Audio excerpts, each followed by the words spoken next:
All right.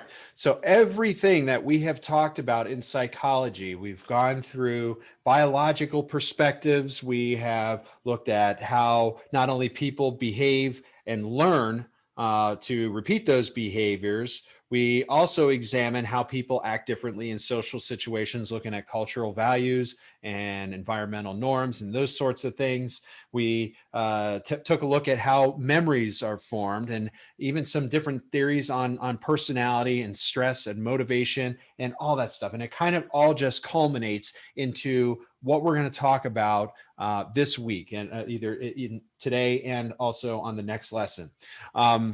And what I'm talking about is psychopathology. So psychopathology, and let me share my screen quickly with you, but psychopathology is really the study of abnormal,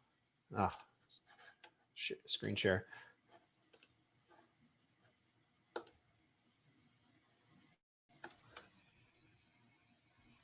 It's come on, there we go. It's the study of abnormal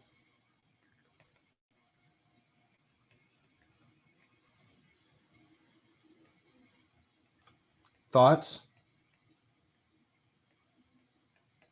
emotions, and behaviors. Oops.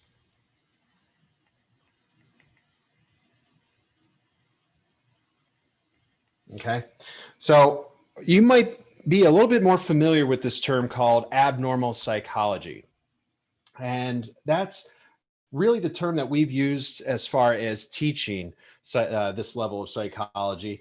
However, I, as well as probably some other people, have a problem with the term abnormal, because within the sphere of psychology and mental health, we tend to label things and we stigmatize them. And when we say abnormal, I think that just contributes to the language that we use when somebody has something that's afflicting them in some way. So when we use the term abnormal, that might make somebody feel like they're not normal. And that's not directed at them. It's really directed on these three things: their thoughts, emotions, and behaviors. So hopefully that makes sense. Is we're not labeling the person. We're not saying somebody is schizophrenic. They have features within their behaviors and thoughts that are schizophrenic, okay, or are represent schizophrenia. So it's very important to kind of use that language softly. And psychopathology, I think, is a great way to describe that. So some classes you might hear abnormal psychology, others might be called psychopathology, but they're really both the same. They're describing abnormal thoughts, emotions, and behaviors, okay? But notice it's not people. That's the big difference. So when we look at abnormal, okay, what are we really considering? All right, because we have different ways of looking and observing these three things: thoughts, emotions, and behaviors. But we really want to pay attention to how that's affecting that person and those around them. So we use what I call the 3Ds. Oops. 3Ds of diagnosing.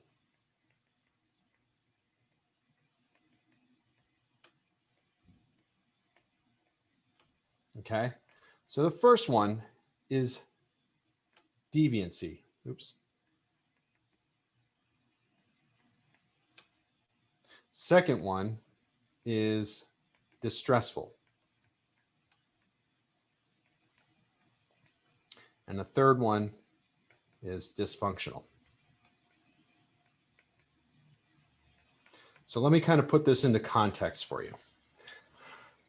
Let's say maybe you go to a place of worship. It could be a church or a synagogue or whatever. And you, as you walk in, you see an old woman in a pew or on a bench, or maybe even standing in a corner, praying and talking to her dead aunt. Is that abnormal? What do you think? No, because of the location. Right, because of the context of that, right? And that's kind of what you do. That's part of that culture, is to pay homage or to speak with in some level, some spiritual level, to somebody that has passed on. Now, if you were in a very similar situation, you're on a bus and you see an old woman sitting there talking to her dead aunt, would that be considered abnormal? Probably, right? Because that's not something that's really normal. Okay, so that's what we're talking about: abnormal and deviancy. Given the context and the environment and the culture, is that different from what normal people usually do in that situation? And if we can answer yes, then we've already answered our first question: should we look at diagnosing? Okay, that's just one of three. We've got to get through all three of these. Now, distressful. Let's take that same woman, this time on the bus. She's talking to dead relatives, and maybe she starts shouting at them, and she is observably irritated and agitated. We can say that she is probably showing signs of some kind of distress. Okay, so we'll say that. Not only is she distressed, who else do you think is being experiencing distress in this moment?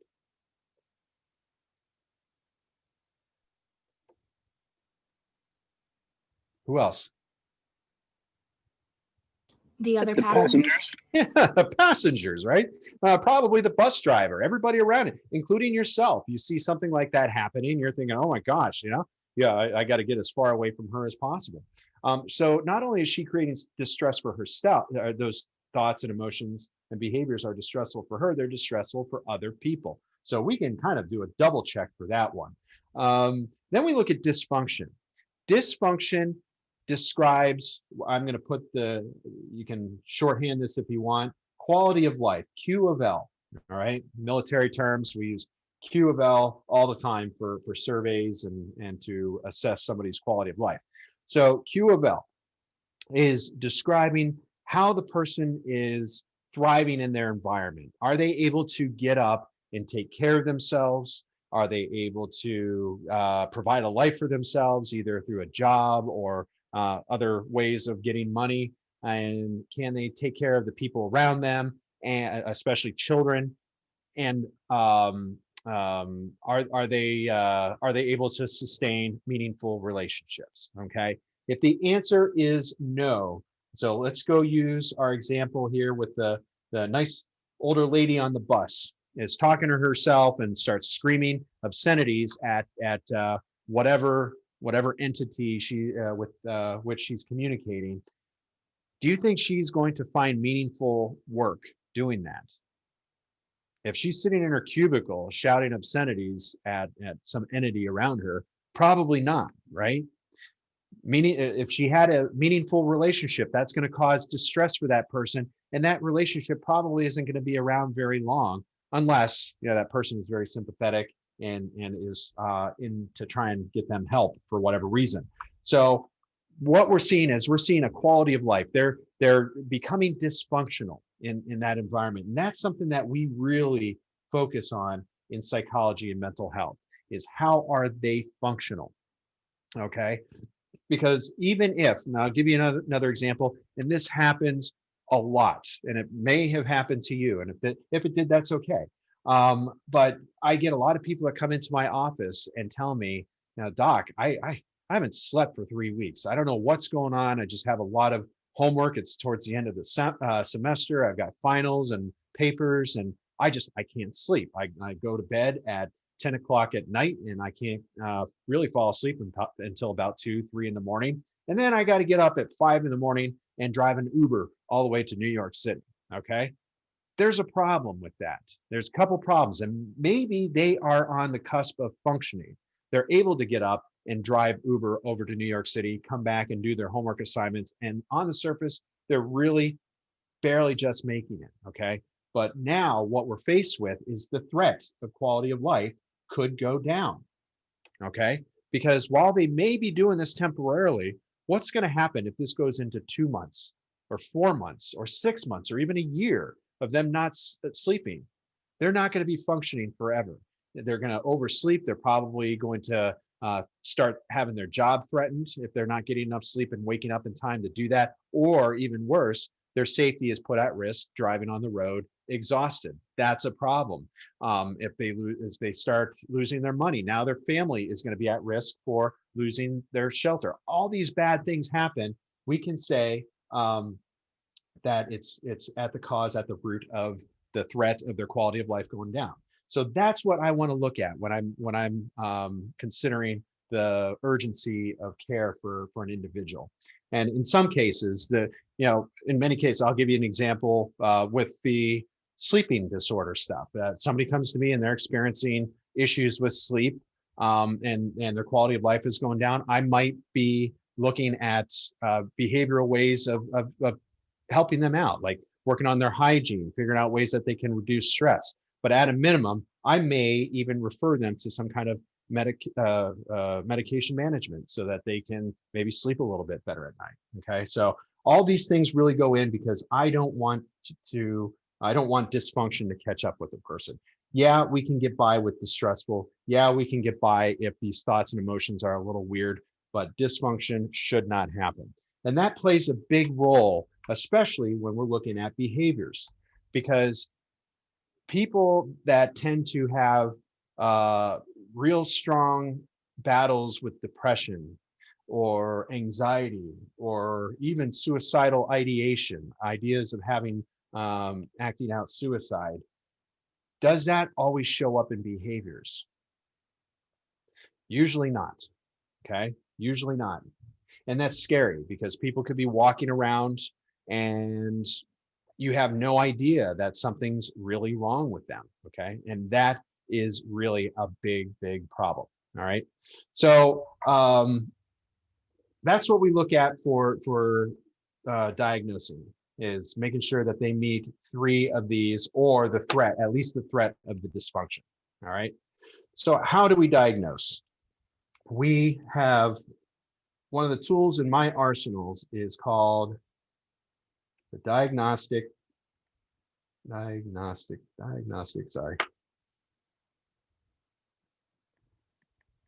statistical, man, can't spell today, manual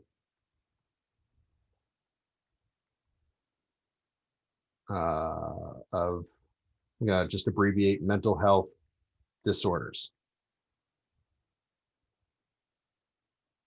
Oh, or the DSM, and we are currently on version 5. So it's not DSMV, it's a DSM-5. And I have a copy right here. This is mine. This is what I refer to when I encounter a person that might be displaying features of mental health disorders. And I can check off each one of those saying it is deviant, it is distressful, and it is threatening their functionality. So what this is, as you can see, it's about 1,000 pages. So it's a pretty thick book, but a really good book. I have mine. If you see these little tabs on the side, I put these tabs in here to kind of help me instead of wasting time, because your time is very precious when you're in practice and working with people. So it keeps me from having to go through these several pages of the table of contents to find exactly what disorder I'm looking for. So for example, I know most of my anxiety disorders are in the red. So if I look at this first one, for example, this is separation anxiety and self mutilation. So I can turn right to this and it's going to, I'm sorry, selective mutism, not mutilation, self-mutilation. Not even the same ballpark. So anyway, I can go right to this and it's going to give me a lot of information about that specific disorder. It starts off by telling me where it usually, like the epidemiology, where does it come from? What factors are associated with the risk of having some of these disorders, like separation anxiety? And that could be for many reasons.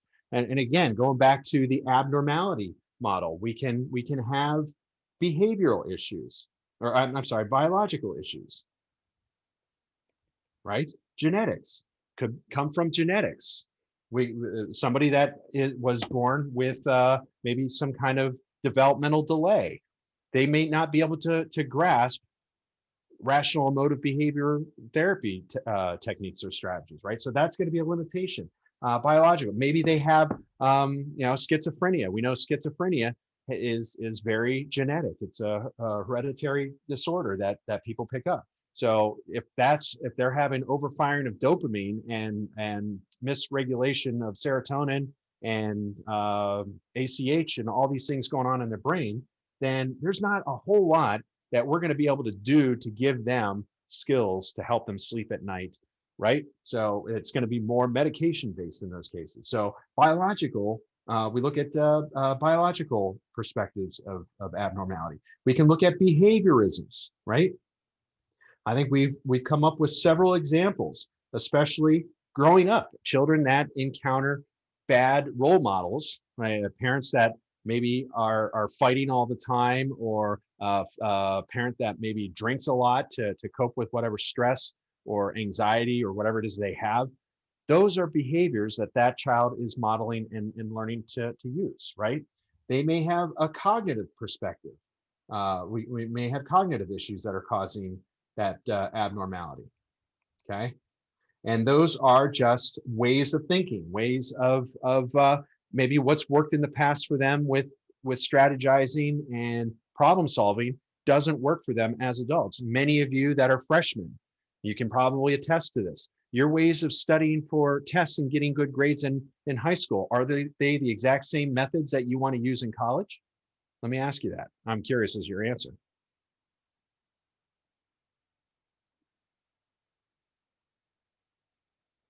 Anybody?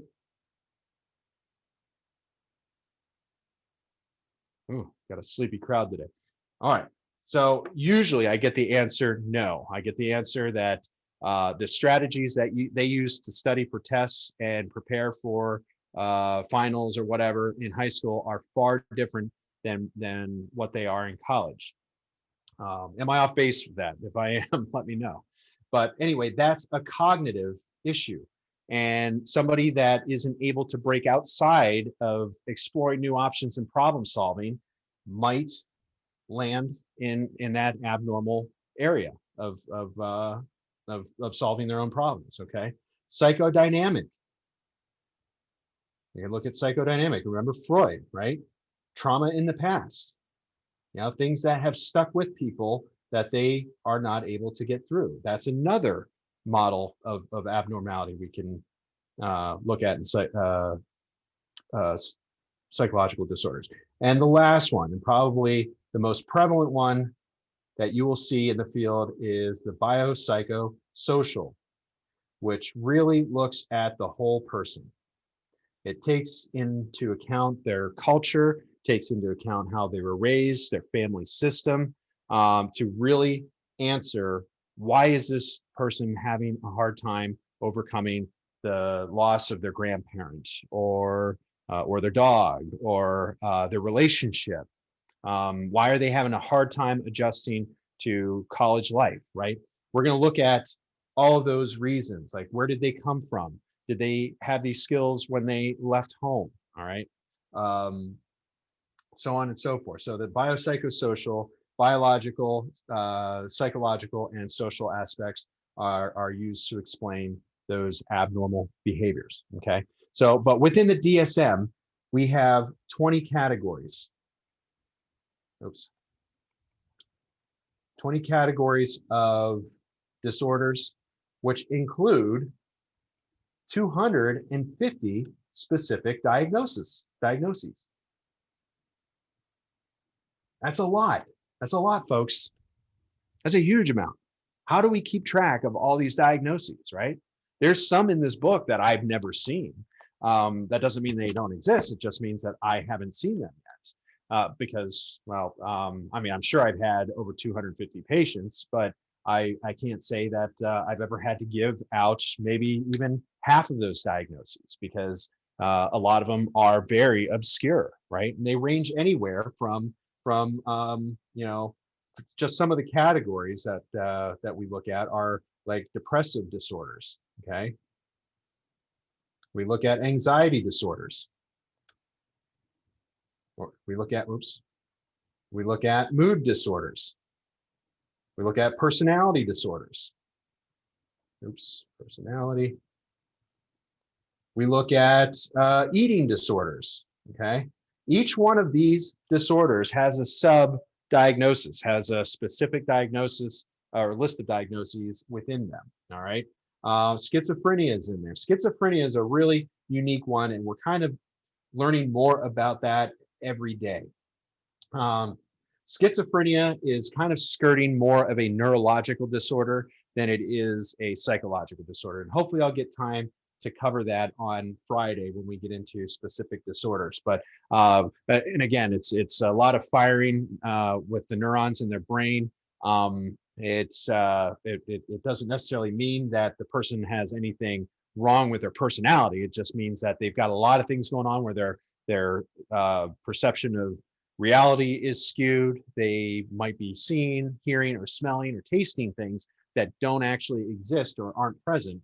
So there's a lot of things going on in the wiring in the brain with somebody who's afflicted with schizophrenia, which makes it very difficult for us to transfer skills. It usually is associated with some kind of medication or other treatment modality for helping them. And I'll talk a little bit more about that on Friday if we can get into that. Okay. So where are we with mental health disorders? How prevalent are they? Actually, probably more common than most people care to or are comfortable with. And I'll explain what I mean by that here in a minute. But it's estimated that 26%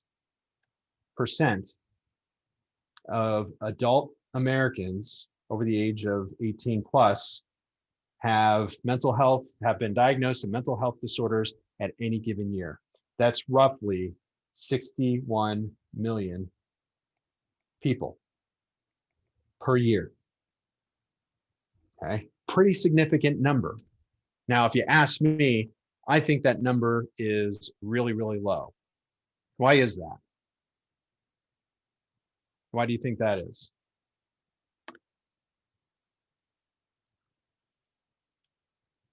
Any takers, any guesses? How about go ahead.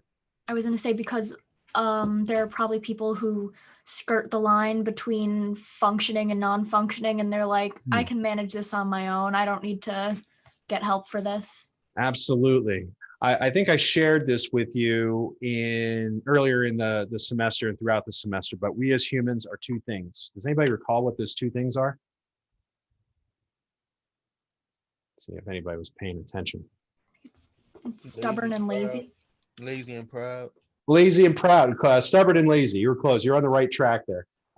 Absolutely, we are lazy and we are proud. And lazy, I use in the most loving sense because we like things in routine. We like things to be organized. That's just who we are. We try to find easier ways to do things so that way we can, function a little bit more efficiently. That's by our design. The other thing is we are proud. We have to believe in ourselves and that we understand the world around us, because if we don't, it makes us question our own judgment, and that's a very scary thing for a person to question themselves. So that pride thing is really built in, and if you keep it in check, it's not necessarily that bad. But you're right, you're absolutely right. There are people that are walking around because mental health disorders are stigmatized. They're made out stigmatized. They're made out to be bad, right? And that's usually due to labels, which I'll get into in a minute. But it's very difficult for somebody to say, I have depression, or I have schizophrenia, or I have bipolar, right? That's a scary thing for somebody to admit for some people. They don't want to admit that maybe this is a weakness. And again, I'm saying weakness hypothetically, or in quotes, because it's not a weakness. That's just what modern society really considers that. And we need to change that. We need to change our language, just like we talked about psychopathology. Instead of calling it abnormal psychology, we call it psychopathology because we don't want to marginalize people. This is a very normal thing. People get depressed, people get anxious, people get moody, people, it happens. It happened to me. I guarantee you it happened to everybody in this room. Now, does it need to be diagnosed? Probably not. You don't need to go to a therapist just because you're having a little bit of anxiety over a final exam that you have coming up next week. That's a normal thing. Anxiety is a normal thing. Now, if you perseverate on that, if an individual is stuck in that moment and they're not sleeping for 3 weeks and now their quality of life is being threatened, yeah, we probably want to start talking to somebody about that. And that's just something for you to keep in mind, is that all of these features are very, very normal. But it takes a little bit of balancing. It takes a lot of really good support for somebody to say, hey, man, it seems like you're going through a really rough spot. Your significant other and you aren't getting along, or you broke it off with somebody. You seem really stressed. You're not around it. Do you want to talk about it? And maybe if you're not comfortable talking to me, would you be interested in talking to my friend who happens to be a therapist, if you have a friend like that? But getting them pointed in the right direction and just say, listen, I know that this probably sucks for you, but what can we do to get those wheels going so that we can get you unstuck? Because that's really what it comes down to. So anyway, mental health disorders are stigmatized. And for the longest time, I think we're getting better at it. I don't think we're there yet, but it really does not help that people think of it as a sign of weakness. Now, just to I'm going to kind of go back to my other slide here, where we're talking about deviancy and distressful and dysfunctional. Think of this in terms of, if you wake up one day and you have your knee that hurts, okay? You got some pain in your knee. So that's not normal, is it? Right? So we can say with a degree of certainty, that let me use a different color, that's a little bit deviant. That's a little bit weird, because we shouldn't wake up and our knee hurts. Is it distressful? Well, yeah, it hurts. It doesn't feel right. It doesn't feel good. So it's distressing for me. Is it causing a dysfunction? Is it causing the person to not be able to go to work, or not be able to drive to pick up their kids, or something like that? Because now at that point, you want to do what? You want to go to the doctor. You want to have tests done to check it out.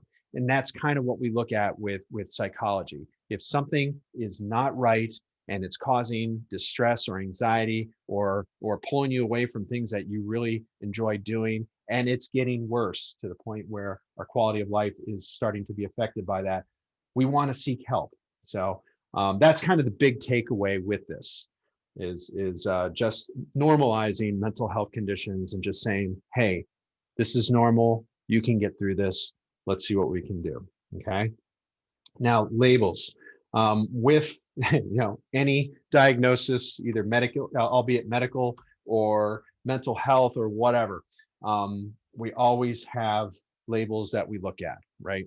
Because that's what we're trying to do. We're trying to diagnose what somebody's conditions are, so that we can assign them a label. And that label helps out with a lot of things. It gets them to the right treatment. It gets them, if psychopharmacology or psychotropic medications are needed, that's going to help give them, the doctor, the psychiatrist, the direction they need to go to do that. It's going to help with medical billing. So if somebody does need to go seek help with a therapist or a counselor, they'll know, they'll know exactly where their goal of treatment should be and what the healthcare system should pay for, right? Now, where labels are great with helping out with those logistical things, they can also be dangerous. As we talked about, they can be prejudicial. Like, for example, how many of you, and really do some soul searching, if you knew somebody was afflicted with schizophrenia, and sitting next to you, maybe in a class or on a bus, or maybe in your work, wherever it is you work, what are your own feelings about that, right? Because we look at things that are different as things that are potentially dangerous. We do that automatically. If something is not like us, we're worried that it might hurt us. That's just our automatic thinking, right? That's implicit, really implicit bias is what we're enduring in that moment. And labels do that. If we know that somebody beside us has a diagnosis of schizophrenia, then that could be a problem for us. We may not be as warm and open to that person, which perpetuates that stigma, which is not a good thing. So labels hurt in that way. Another way that I've seen labels really act negatively are through the treatment process. Like I said, the very necessary. I'll give you an example of what I mean by that.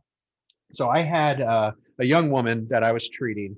Her diagnosis was bipolar disorder, and she was married and she had kids. And if you know anything about bipolar disorder, it is a very hard, hard disorder, hard um, issue to stay current and maintain your drug regimen and therapy, because what happens is altered perception of reality, delusions sometimes, and the person feels like things are good and they don't need treatment anymore, they don't need drugs anymore, which causes them to balloon up and into a manic state until they've exhausted all their resources, and then they crash hard and hit rock bottom. So that's really the trajectory that goes there. So it's very hard for the individual to kind of maintain that self-awareness. There's a lot of training that an individual can go through, but it takes a lot.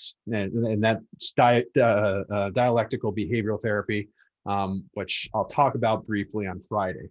So anyway, this young woman had the diagnosis of bipolar disorder, and during her mania, she got very promiscuous, which means she enjoyed having lots of sexual encounters with other men.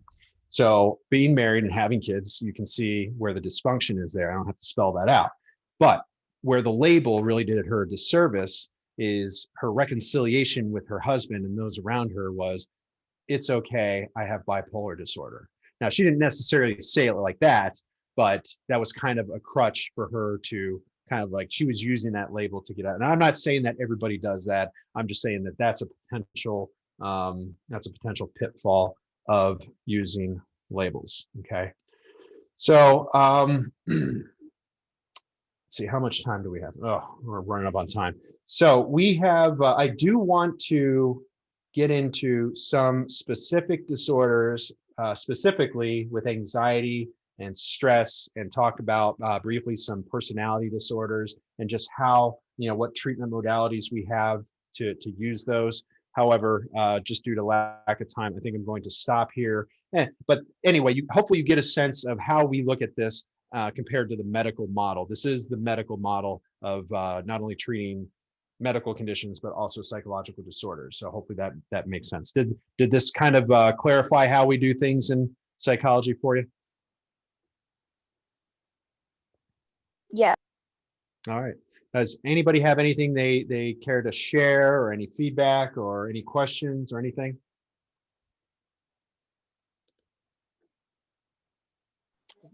I just have a question on the presentation for the project. Okay. Yeah. Go ahead. What's your question? Okay, how is that going to work with presenting? You mean live for extra credit? Yeah. Oh, well, can you be a little bit more specific, Crystal? Like I know that like some people are doing it by like the videos, like uploading a Zoom video, but I don't know how to do that. So I don't know of another way that I can present my project to get the extra credit points. Okay. So what you can do is you can, you have, obviously you have Zoom because you're here now. So what you can do is like share your screen. You can open up your own Zoom video, and you can record that either to the cloud or to your computer. I believe if you have the free Zoom, does anybody know the answer to this? If you have the free Zoom, can you still record? I once did a project where the other person recorded our Zoom, and I don't think he had the paid version, but I'm not 100% sure. Okay, all right. So check that out, Crystal. There are a lot of videos out there. If you just put "how do I record my presentation," for example, on Google for college or whatever, it should come up with a lot of options. I know you can record if you have PowerPoint that has like a voiceover feature to it that you can record. But there's a lot of free versions. If you want to, go ahead and post search for some resources first of all. If you can't find any resources, go ahead and post something in discussion post and or email who's our Jen. Jen is our teaching assistant for this class. So email Jen and she'll certainly point you in the right direction. Okay. Okay. So basically just try and record it and then post it. Yeah. So all I'm looking for is really voice and graphics. So if you put video on there, great. If you don't want to put video on there, I understand. But at least have your voice recorded and your graphic, and that would be good for me. Okay. Okay. All right. Thank you. You're welcome, Crystal. Any other questions? All right. If nothing else, thank you for your time. Hopefully this made sense to you. I will see all of you on Friday as we continue our talks on mental health disorders. Have a good day. Thank you. You too.